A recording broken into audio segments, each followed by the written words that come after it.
Welcome! Today we're going to show you how to master the Keyword Rank Tracker feature in StoreSEO to give your Shopify store a competitive edge. Without further ado, let's dive right in. First, let's head over to your StoreSEO dashboard and click on the Keyword Rank Tracker tab.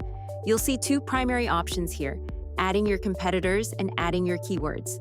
We recommend starting with your competitors and enter the valid URLs of the shops you're going up against.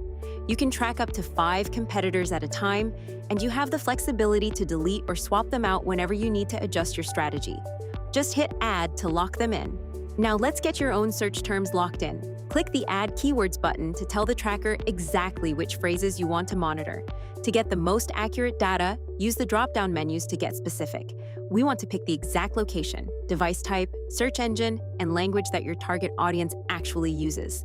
Once those settings are dialed in, hit Add to move them into your active tracking list. With everything set up, let's head back to the main dashboard to see your hard work in action. This is where the magic happens. We shouldn't just look at the raw numbers. We need to keep a close watch on SERP features. Are we showing up in image rankings?